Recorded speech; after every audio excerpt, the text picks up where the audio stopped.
Good evening to all, and thank you all so much for joining us today for our special webinar entitled Black Men in Business in partnership with the University of Notre Dame's Mendoza College of Business. My name is Gerald Johnson, and I serve as the Chief Development Officer for Alpha Phi Alpha Fraternity Incorporated. We're excited to bring you tonight's conversation as we have an esteemed panel of guests looking to dive into today's topic. Alpha Phi Alpha in the University of Notre Dame's Mendoza College of Business is proud to have developed a partnership that is focused on increasing the number of male African American students enrolling in graduate programs of business and study. Through this partnership, brothers will have the opportunity to study within the Mendoza College of Business in both 1 year, 2 year, executive, and dual degree MBA programs. Tonight we will be joined by and led by we will be joined by one of our lead representatives from the University of Notre Dame, a current MBA student within the MBA school, and also our Midwestern Regional Vice President, who's a champion for this partnership within the Midwestern region. To get us started, I'd first like to welcome our guests one by one. And first will be Brother Martin Johnson, who serves as the Assistant Director of Career Development within the Mendoza College of Business. Brother Martin, how are you this evening? Doing very well, Brother Johnson. I appreciate being invited to this very important topic tonight. Absolutely, my brother. More than invited, you and I have been working on this together for months, and we're excited to get it off the ground through the leadership of our General President, Dr. Lonzer, and his team. We're excited to work tonight, and really, I want to start by kind of asking you for some your opening remarks as far as the importance of today's topic, as well as the partnership between our organizations. Well, Brother Gerald, it's very important because Black students comprise less than 10% of business school enrollment on average nationally. And admission experts say that universities haven't done enough to attract more Black students to their MBA and graduate business programs. At the same time, they say that many Black students face barriers, including the cost of the degree, a shortage of corporate mentors, and a lack of diverse leadership at colleges. Since my arrival at Notre Dame, I've made it my mission to increase the enrollment of Black students in the MBA and other graduate business programs. When I first got to Notre Dame a little over a year ago, one of the first things I noticed is that there was a lack of domestic Black students in the graduate business programs. I actually said to the director of career development, where are all the brothers and sisters? And frankly, he couldn't tell me. So that's where I made some inroads in reaching out to you and the fraternity to rectify the problem, at least at Notre Dame. Thank you so much, Brother Martin. And it really is just the foundation and the beginning of the partnership that we're looking to build here. And more so, I think this is the perfect transition to introduce our second panelist tonight, Brother Marvin Logan, who is a current student within the nonprofit administration master's program within the Mendoza College of Business. Brother Marvin Logan, how are you this evening? I am well, Brother Gerald. How are you, sir? I'm doing fantastic, and more so to speak to the question that I posed to Brother Martin there. As a current student and brother, what is the importance of today's topic as well as this partnership that's newly formed? Today's topic in this partnership is critical, not only to the advancement of brothers of the fraternity, the advancement of Black men, but the advancement of the state of business all over the country and globally. It's critically important to have one of the best business schools in the country and institutions of higher learning, particularly the special thing that you experience with being a student in Notre Dame is paramount. This partnership is revolutionary in the collegiate experience, and it's no surprise that Alpha would be leading such an effort as we always strive to take the first steps towards things that help push our folks forward. I would echo Brother Johnson's sentiments that as a student, this is a critical first step because I don't get to see too many people that look like myself in all of my classes, and I haven't gotten to see too many people that look like myself in the field. So this is critically important. I'm excited to have this conversation today, and I'm excited to see where this partnership can lead. Thank you, brother. We're excited to have you here with us this evening. We look forward to gleaning your perspectives and really learning from you how our brothers can also best take advantage of this opportunity and how we can best partner with Notre Dame. And with that, I'd like to bring up our final panelist for this evening, Brother Ronald Stovall, who serves as our Midwestern Regional Vice President. That is my brother from the Midwest. He is a champion for this partnership and has been since we first reached out to him to find brothers. Brother Stovall, how are you this evening? I'm doing well, my brother. How are you?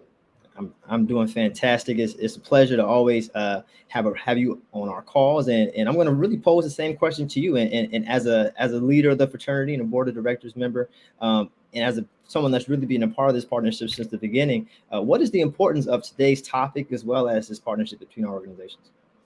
That's an amazing leading question, and as we think about, and it's fitting that this webinar is happening shortly after we celebrated 115 years of existence as an organization.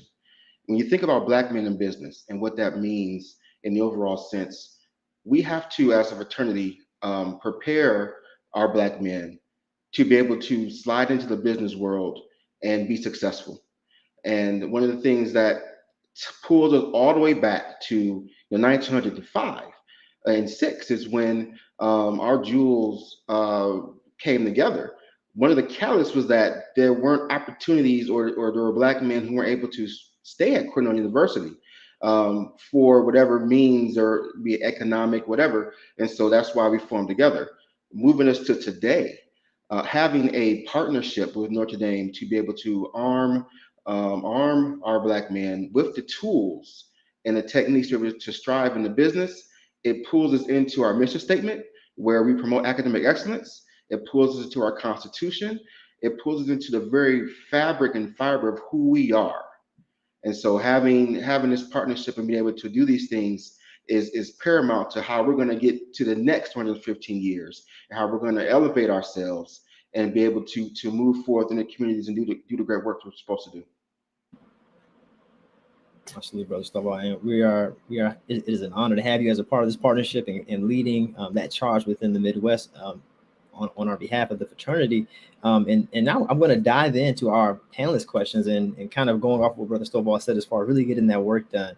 I'm going to look at Brother Martin here and ask him to really tell us a little more about your role and your function at the University of Notre Dame in the diversity and inclusion initiative that you lead that potentially led us to this conversation today. Well, I am the Associate Director of Graduate Business Career Development. So I work in the business school in the Career Development Department. My main job is to assist students who are seeking roles in finance and banking to have successful career outcomes. So I work with personal branding, coaching when it comes to networking, communication strategies, job search strategies, those sort of things. That's my primary function. At Notre Dame, I also sit on the Diversity, Equity, and Inclusion Council for the college. So I'm trying to improve diversity and inclusion, not only at the student level by getting more students of color into Mendoza, but also working on the staff level, because we want to make sure that our staff reflects the greater environment as far as color as well. So those are the two main initiatives that I'm involved in as far as diversity at the university. And now, Brother Johnson, I can't let you walk away without spilling a little bit of the secret sauce. Don't give him too much, but how did the conversation begin? When did it start to say, hey, we should really be intentional about our priorities and our strategy, and really start connecting with organizations that are like-minded like ourselves? Well, it started in the summer of 2020 when I arrived at Notre Dame. As I said, I just noticed that there were no African-American males or females in the MBA program at the time. And there had been one or two over the years, but never more than one or two at a time. After talking to a few of my colleagues there, I talked to the director, and then I had an opportunity to talk to admissions about what's going on. And of course, a lot of times you hear that we're not getting the numbers, they're not applying here, or some of them have applied, got accepted, and gone on to different schools. So I said, what better place to draw talented, qualified individuals than from Alpha Phi Alpha? And I also thought about the other predominantly Black fraternities and sororities. But of course, as one of the other panelists mentioned, I needed to go to Alpha first. First of all, you know, servants of all, and we shall transcend all. And so I reached out to a few brothers who led me to you, and the rest is history at this point. Brother, thank you so much for sharing that. And we are always delighted to be first, especially in this special initiative. But I really want to kind of harp on one point you said, and you mentioned never being more than one or two at a time. And now I want to bring in Brother Marvin here, who's currently attending the university in one of the master's programs. My brother, tell us a little more about yourself and about your experience as a master's student within the Mendoza College of Business. Absolutely. I'm a lifelong nonprofit professional. I'm a product of out of school time programs. And, during the pandemic, I, like many of my peers, thought, well, there was nothing better for me to do than to go back to school and kind of my collegiate story is a bit unique. I actually flunked out of 2 master's programs prior to being accepted into the University of Notre Dame. At the time, was a little younger. I had a lot of different things going on. I didn't have the financial wherewithal. Many of the things that Brother Johnson spoke to earlier, I just had a lot of barriers that I struggled to overcome. And so Dr. Angela Logan, who is the Associate Director of Specialized Master's Programs in the College of Mendoza, I reached out and we had a conversation, and I actually didn't think that I was qualified. I didn't think that I could apply. And she really just reinforced, let us tell you no. And I was at a point in my career where I was really looking for something to, advance my skills, give me an opportunity to be more competitive in the marketplace. And I applied and was accepted, got some additional funding, not like the program that we are putting forth here with the fraternity, but really just gave me an opportunity to reinstill my confidence as a professional, my confidence as a student, really made me feel like I belong here. I think it's no coincidence that 3 of the professors that I had were 3 women of Alpha Kappa Alpha Sorority Incorporated that let me know I belong here and pushed me to strive for excellence and really represent the scholarship as a name of Alpha. And so in my experience with the classes, I think something that's really important that brothers should consider when applying, you don't have a bunch of, theoretical things. You actually have practitioners that have taken on roles as educators and given some very valuable tools, things that you can apply right away. Since entering the program, I got 2 promotions. Previously was with the Boys and Girls Clubs of Southeastern Michigan, and now I serve as the executive director of the Oh Wow Museum for Science and Technology in Youngstown, Ohio. And through the course of the program, I was able to increase my salary by 91%. I think that's an incredible way to speak to the value of the program. And being that without the education that I've received at Notre Dame, that I will be wrapping up this Friday at midnight, I would not be able to be here, and I would not be able to be in a space, particularly in the nonprofit world, where you do not see many of us, particularly many African-American men. Well, Logan, thank you so much for sharing that with us, and congratulations. We're going to give you early congratulations on finishing that, and we're really going to come back to you in a little bit later with some of our more personal questions about the experiences of Black men with their business. But I kind of want to turn it over to Brother Stovall and ask him a couple of questions. As a gentleman that currently works within the corporate space, Brother Stovall, can you tell us a little bit about your experience working within the corporate space as a Black man? Absolutely, and thank you for the question. I primarily spent my time with Rockwell Automation, where I've been there since 2006, and was able to see the paradigm shift from all of the ideologies that the company held, and as other panelists have mentioned, being the only. that's very prevalent in the tech space, depending on where you land, if it's in the professional sector. And so I bore witness to, under seeing the quote unquote good old boys club and understand how that played out, as well as seeing the changes in the pull through shifts to move into a more diverse situation. What I'll say, the experience has been mostly positive because there are supporters in the corporate space that want you to grow and develop. The challenge is do we have the right tools and information to take advantage of that?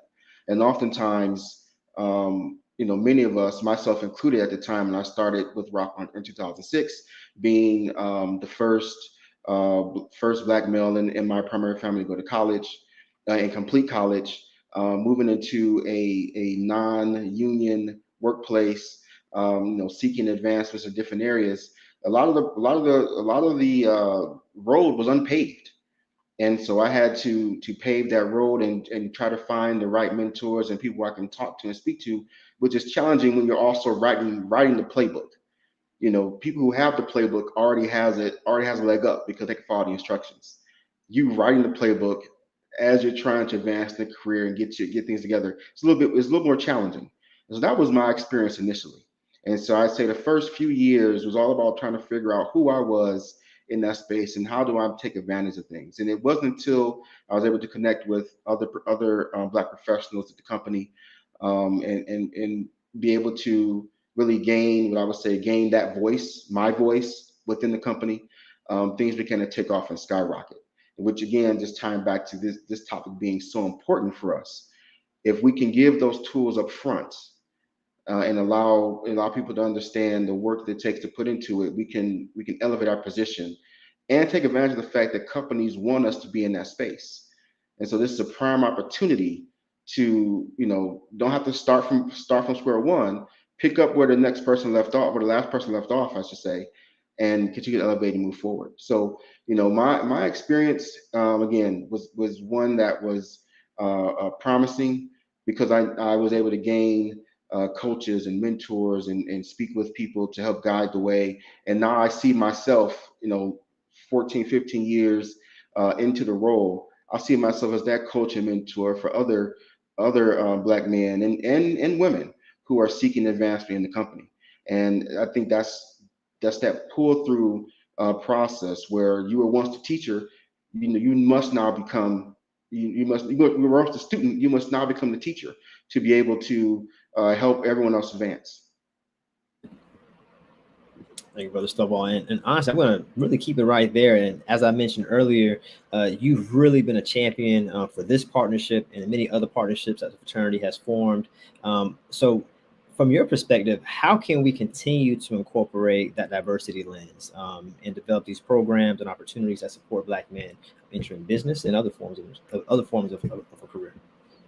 Yeah, I love that question, especially considering right now I'm currently on our diversity, equity, and inclusion advisory board at Rock Automation, as well as leading several culture of inclusion initiatives. One of the things that we have to keep in mind is that while, yes, we are Black men, yes, that's something that we cannot take off. We can't hide it. It is who we are. Understand that we also have other dimensions of diversity that we play into. And so staying at the human side of that can sometimes be a limiting factor. You also have cultural as well as workplace perspective of diversity. And so from a fraternity standpoint, when we think about the age of our brotherhood, we think about the different cultural backgrounds of our brotherhood, the different workplace environments that they're in, from nonprofit to corporate to academic. Those are all things that we can pull together and create this overall synergy package of how we can move and operate within the workplace. And so just keeping in mind that it's not just about being Black. There's more to us than the color of our skin. And that should be shown throughout the workplace. One thing that's been said countless times in the workplace, at least at Rock Automation, is that you deserve to be able to do your best work. And everything that we do is now centered around the employees being able to have that confidence, strength to do just that. And so, as I tell people all the time, if you're in a situation where you're at work and you don't feel you can do your best work or be your true self, maybe it's time to move somewhere else and not keep punching against the brick wall, if you will, trying to figure out how to get through this. Maybe it's time to make that move, because there are companies or corporations who are looking to have you as you are, your true self, and not be afraid to show that, because that's necessary for growth and development anywhere and everywhere. Stovall, thank you for that. And you hit on a lot of points, many of which we're going to touch on in just a moment, especially when you talk about really being your true self, and kind of how you show up as a Black man within the workplace. And I'm going to kind of transition kind of into how we've been, I guess, trying to, how can I say, provide the playbook for our brothers, so to say, by bringing in Brother Martin Johnson, who recently helped us lead a leadership weekend, which was an introduction to our brothers. They had a chance to come onto the Notre Dame campus. Well, I'm going to pass it to Brother Martin John. Brother Johnson, how was that experience? Can you tell us a little bit more about that? And we're going to look to show some video here. And I do want to remind the audience to please ask questions as you may within the chat box, and we'll get to them in just a moment. Brother Johnson. Well, Brother Gerald, we ended up having 10 outstanding young men join us on the campus of Notre Dame October 14th and 15th for a day and a half immersion into the Notre Dame community. We started off with a welcome by the dean of the business school, along with a luncheon. And then we had an opportunity to really talk about the MBA marketplace. What type of companies hire MBAs? What are the salaries? The whole landscape of the MBA and the importance of the MBA degree. That was followed by a class on ethics taught by one of our outstanding professors, Professor Joseph Holt. And it was a great back and forth. The brothers really got into it and felt very comfortable discussing. And that's one of the slides you see there. That was during the MBA marketplace discussion. And then after the ethics class, they had a tour of the university. And then we followed up with a great reception and dinner. And we had a lot of dignitaries from the university join us, from the business school.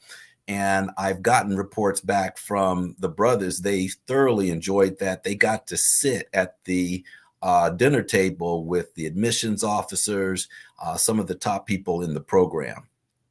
The next day, we started off with a tour of the famous Notre Dame Stadium. And then we had a panel discussion that included Brother Logan and also some other brothers from the South Bend area and some Black faculty at Notre Dame. And so the brothers were able to ask questions, no holds barred, just about the experience of being a student at Notre Dame and the program. And I felt that the brothers really got a good immersion into Notre Dame and the importance of a graduate business degree. And we heard so much positive feedback from staff and faculty who had encountered the brothers. And I told them that there was going to be an opportunity for the brothers to introduce themselves, but kind of like you, I set up some questions and things that they weren't prepared for, but the brothers did excellently in addressing the questions, introducing themselves. We were very impressed. I was proud of those brothers who attended the program over those 2 days. Brother Mark, thank you for leading that initiative, and I wish I could have attended. I see we have. I love the photo of the brothers on the field there, and kind of tell us how did the brothers feel about being invited to campus, that one-to-one engagement with those faculty and staff members. Well, it was great. First of all, we did seek nominations, and Brother Stovall was integral in getting us some candidates who were nominated for the program. Each of the candidates had to send in a letter speaking to how they could see a graduate business degree helping them in their personal and professional life. And then we also asked for them to send in a resume. So it was a competitive exercise. We got about 20 nominees and we invited 10. So these brothers definitely felt honored, and they should be, because, you know, we did have to cut a few brothers from the, you know, process, but they felt great. And, you know, we also gave them some nice things to take home with them. There's actually a book called Black Domers. You know, ND students are called domers because of our golden dome. And we gave them a book to show that there are several Black alumni in great positions. And this book is a story, their own personal stories of these alumni who submitted and made contributions to the book. So that was great. They definitely got some ND gear. The only thing that could have made it better is if we could have attended a football game, a winning football game. But we do have plans on doing another one of these events in the spring.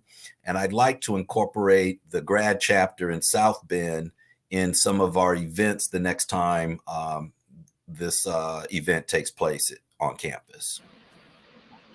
This is awesome, Brother Mark. Thank you so much for really inviting us for a moment, kind of walking us through that experience. I'm jealous I wasn't able to attend. The Notre Dame football field is legendary. On top of that, being able to really engage with the faculty and staff that will be working directly with our brothers makes that experience even more special. And kind of looking to transition into our more pointed questions tonight, we're going to really ask you brothers about your experiences as a Black male within this space. I'm going to bring in Brother Marvin once again, Brother Marvin Logan, to kind of talk to him about this idea of maintaining Blackness within the work environment, and kind of what that means to you. Absolutely. First and foremost, I think it's important to highlight how I even got into this work environment. When I was 13 years old, I happened to skip a varsity playoff football game to get on a plane to Milwaukee, Wisconsin, to attend a seminar by Usher's New Look, which is Usher's nonprofit organization. And that's actually where I began my career. I didn't think that this career path was possible until I met two Black men who were leading the organization in Sean Wilson and Gavin McGuire. I'm a firm believer in you can't be what you can't see. And I saw those two Black men leading such a phenomenal organization and giving their love to Black children. And so I was able to envision myself doing this work and being here. And then, fast forward, it's always a delicate balance in terms of maintaining your Blackness in a professional work environment where there are always eyes, there are wonders. Even in the role that I'm in now, there were people who raised their eyebrows when they saw a 6'2" brother with locks leading, a pivotal organization such as this. I think that you always have to find ways to remain your authentic self. And you have to find ways where, you're professional, but you're also comfortable.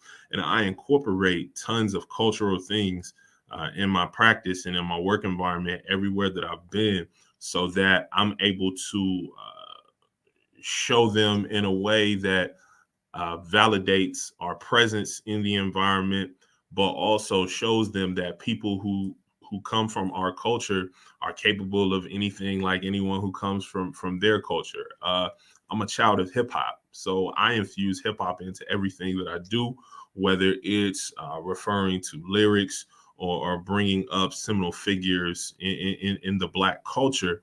I always find different ways to make sure that not only can I be comfortable here, but more importantly, when I'm able to extend opportunities to other brothers and sisters, they too can be comfortable because I've been the other. I've been the other in the classroom. I've been the other in the workplace. And it's a very uncomfortable thing. And it is something that, to the right person can shake their confidence and force them to feel that they're not welcome and they're not comfortable where they are. So I think you always have to take advantage of opportunities to maintain Blackness, and remember that there were barriers that were put in place for all of us to not be where we are now. And it's our job and our duty to continue to knock down those barriers so that we can continue to thrive in these types of environments. Brother Logan, thank you so much. And I actually want to toss it over to Brother Stovall to maybe follow that up. as Brother Logan really laid out, kind of like that experiences of kind of being the other within his workplace, and you yourself as a leader with an alpha. So you've had to really walk into a lot of rooms, represent our organization, on top of the organization you currently work for. So can you really give us what does maintaining your blackness in the work environment mean to you? Yeah, maintaining blackness is conquering all of the challenges that you would take onto yourself and saying, I am truly the master of my fate and the captain of my soul. Let me talk about what I mean by that. As brother Logan mentioned, he loves hip hop. So do I. So you're going to bring it into the workplace with you. I am an alpha, and I work at Rocker Automation. I bring that with me everywhere I go. It's never something that I take off. It is always who I am. It is always on, and it's tiring when you think you have to turn something off for a period of time just to get through 6 to 8 hours. So being able to do that and being comfortable in that space, which does take time. For me, it was wearing my paraphernalia at work and knowing that it may strike a conversation. It may strike a comment or two. Hanging things up or putting things up in the cubicle or office space that ties to who I am as Ron Stovall, which would be my love of movies, my love of comic books, love of music, love of the fraternity, et cetera, et cetera, et cetera. Exposing and showing who you are and being okay with maybe having a conversation to about it and doing some education. It's about the diversity of thought. We all think differently, and how do you use that in that workplace? And so for me, and I'll share this quickly, for me, the first time I really noticed that this was a game changer was when I received my first supervisor position at work. And all the black folks were cheering and happy for me and just saying, hey, you made it, you did it. And it dawned on me that, man, I am, at least as far as I know, the first black supervisor in this office. And then stepping into the room and being the only, yes, the weight of representing every other black person who ever set foot in this door, it did thrust itself upon me. And then realize that you're in this space now, it's time to do something with it. And so being able to conquer those fears, be able to conquer those doubts, is not eradicate them, because they're always going to be there, but it's just being true to who you are. So whether I'm at work, whether I'm in a board meeting, if there's a joke to be had, I'm gonna say the joke, and do it in the way that I know how to do it. If I need to quote The Godfather because you said something that may be a little off-putting and you're going against the family, I'm going to say that, because it's about letting people know that there's more than just what you see on the surface. There's layers to this. There's levels to this. And so just being true to who you are and not being afraid to express yourself. And if you're in a position, and I say this all the time, and I'll continue to say it, if you're in a position where you feel you have to stifle who you are just to get by the next week or two to get the paycheck, it's probably time to look for something else.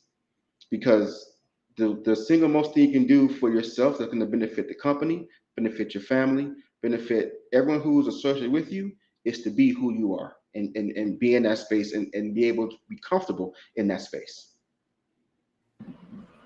Stovall, you hit on a lot of points there, but Logan, you want to chime in? Oh, I was just gonna say, I think I remember something about if you can trust your men, if you can trust yourself when all men doubt you, but make allowance for their doubting too. And I think that is a notion that speaks directly to what Brother Stovall was saying. And we don't just learn those things just to learn them. We learn them for a reason. Absolutely, good brothers. And kind of to that point of kind of having to learn and unlearn, and you find out that there are layers to the game that we're currently playing, and one layer to that, as far as whenever we feel as if we are the other, or as if whenever we are in a situation where we're the only person of color in the room, there can be some unconscious biases that are thrown our way, and I kind of want to leave this open to the panel. Has anyone experienced or a situation where you've been maybe felt some unconscious bias, and how are you able to address that within the workplace? Let's see who's available here, brother Martin. Chime in there. Yeah, thank you. I've definitely been in situations where I have sensed unconscious bias, and there's been situations where I just flat out know it was bias, whether it was unconscious or not. But what I try to do is ask questions when I get a sense. Whenever I get a sense that something is being done around me that is the result of unconscious bias, I ask a question like, why do you say that? What makes you say that? Um, for instance, there's a lot about the importance of test scores.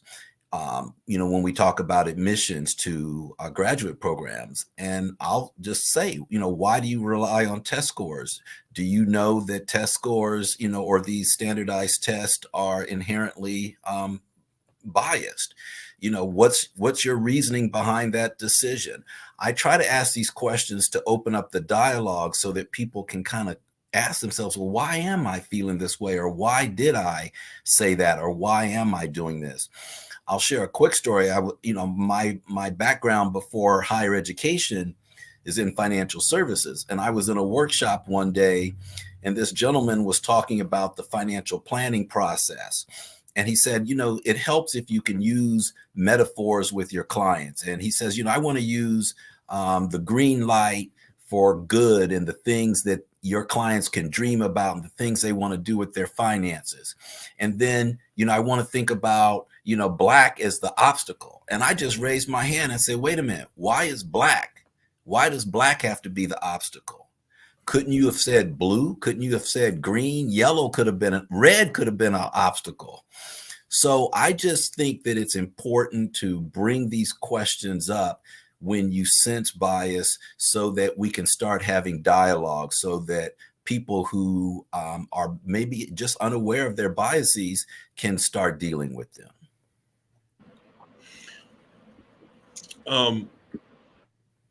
I've experienced some microaggressions myself, but being in the youth development industry, you would be shocked or not in the things that people will say about our children and the biases that they have about their ability to excel and achieve in scholarship.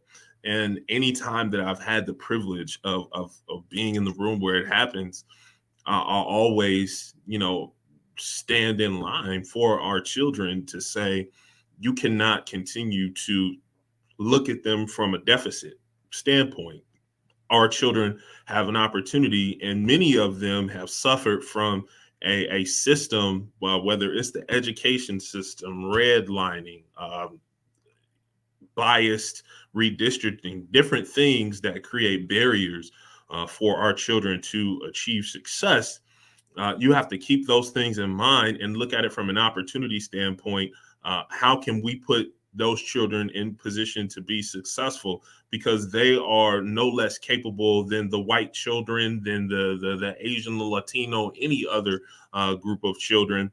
And when you have underserved populations, yes, there are going to be some barriers that they're going to have to jump through, but you would be amazed at what happens when you are able to adequately provide resources to a group of people, and how those barriers become non-existent when properly dealt with. So I experience it all the time. I've even experienced it in my role now. Sometimes when people bring up underprivileged youth and Black children as being thought of as being underprivileged, and really, I think that it's a sin to be in those situations and not find some kind of way, even if you don't have to speak out in front of the group, but have an opportunity to go behind doors afterwards. Like, it's something that must be addressed, and if we continue to not address it, it will continue to fester and grow in very disgusting ways. Well, Logan, thank you so much for kind of bringing us to that point there. And I actually we have some questions from the audience today as far as how they can get involved here as we come into close to time. I guess it's already 7:44 here. And so the first question from our audience is, as far as they're forming a partnership with Troy University, potentially, but it can be within business, as we're working with the University of Notre Dame, Mendoza College of Business, for that partnership for brothers looking to take that pipeline there. Are there any similar programs for brothers in arts? Brother Stovall, or Brother Logan, are there any similar programs that you may see within the fraternity or may have experienced for brothers that may be interested in arts? We're working on several partnerships with different universities, and so I would just say tune in, because we're going to be sending out announcements about those partnerships. And the one thing that I will say about that, and this ties directly into with Notre Dame, when those come out and they fit in your wheelhouse, apply. As Brother Martin Johnson and I can attest to, it's real. It's real. And so for those who applied, they experienced how real it was that we're taking this seriously. So as we're in the era of revitalizing the men of distinction and elevating the alpha spirit, we are going to make sure we have opportunities in place for you with respect to different things you can tap into to advance your career and your academic acumen. Thank you so much, Brother Stovall. And to that point, yes, we're continuing to build our partnerships with our different universities. And there's a question that just came in for Brother Stovall. You are getting the spotlight tonight. In your position, do you feel that you carry the weight of being the representative for all Black people? How do you overcome that extra weight?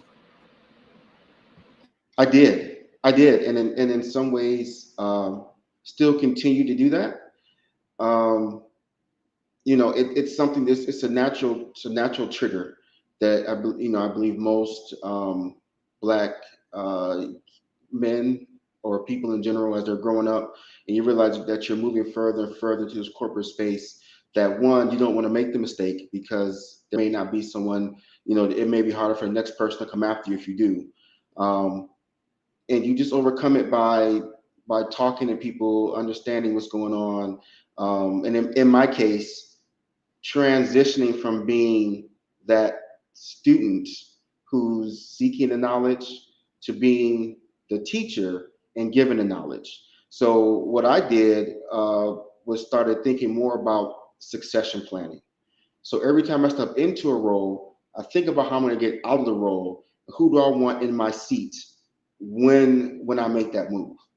And so that allowed me to now think, okay, well, if I want one of my mentees to be in the spot, I'm gonna start preparing that person right away, having those conversations, being upfront and talking about where I see them in their next move, and then just being more vocal about those persons' good works and deeds to elevate them. And they may not land in my seat, but now it's not just me in the room, or now it's not just me in the particular spotlight, and now I can strategically place people in different areas.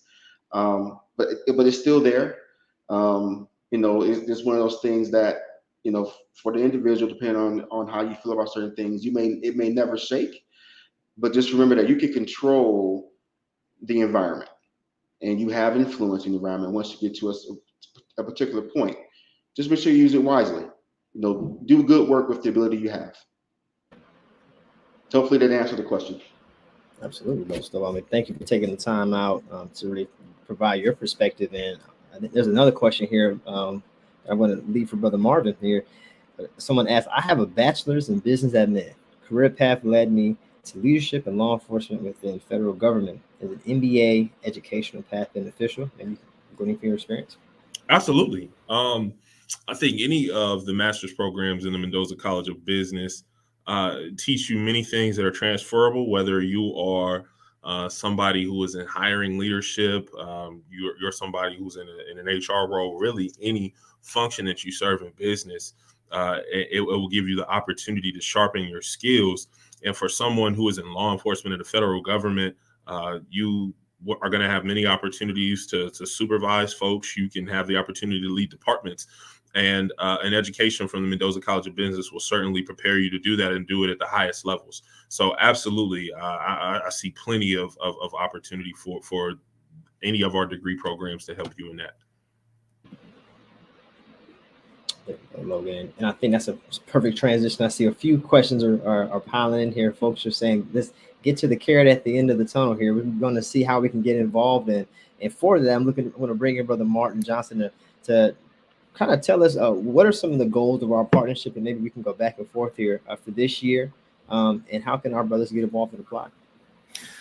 Well, definitely the overall goal is to increase awareness about the benefits of graduate business education, period, whether it's done at Notre Dame or another school. And a lot of that depends on what your ultimate goal is, what your career goal is. And I'd be happy to speak to anybody who's even considering business school. I provide my email address to your producer here. And if they would like to, there you go right there. Just reach out to me, because an MBA may not be needed for your particular career goals. But if it's in business and you want to reach the higher echelons of business, an MBA is definitely one of the components. So the way you get involved is, first of all, reach out to me. Let's have a conversation. The pre-application requirements are that we would like to get a resume from you. We would also like to have a letter that speaks to the importance of a business education in you completing your professional and personal goals. So that's letter A there. We also are opening this up to members of the fraternity who are in good standing. So we want to make sure that's in place. And so once I receive your resume and letter, we'll have a talk, and then we'll put you in a pool to be invited to the next immersion weekend that we have. But this immersion weekend is not a prerequisite to applying to the program. The only thing you really need to do is get your resume to me and your letter. And if you can't make it on campus, that's okay. Then once I designate you as a member of the Alpha Phi Alpha partnership, then all of the regular application requirements for any MBA or master's program would apply to you. And you can find that information out at mendoza.nd.edu. But definitely let's have a conversation. Part of this partnership is to provide members with early career counseling, setting them up with alumni mentors. And let's see if Notre Dame's the place for you. If it's not, I will work with you to get you into another school someplace. And I'm sure Brother Logan and everybody on this call would be very willing to help lead you in the right direction. But by all means, Notre Dame is seeking to become more diverse. We have over 15 business programs. And if an MBA is not the program for you, we have several specialized master's programs that are phenomenal, that lead to great jobs. So that's all you have to do is email me. Let's have a conversation and we'll get you in the pipeline. Brother Johnson, thank you so much. And I want to also thank all of our panelists for dropping in with us this evening, providing your perspectives, answering the questions of our brothers in the audience here. There will be more information to be shared for all brothers. A follow-up email will be sent out to brothers via Alpha Elite. That's right. Alpha Elite is the only way to get this information. You can download the app, which is you can just put in Alpha Phi Alpha and download the Alpha Elite app there. Or you can also go to Alpha Elite, which is through your Alpha MX pages, brothers. More information to be shared. Again, Brother Martin Johnson, thank you for joining us. Brother Ronald Stovall, thank you for joining us. Brother Marvin Logan, thank you for joining us as well. And to everyone, thank you all for joining us as well. Have a good evening, everyone.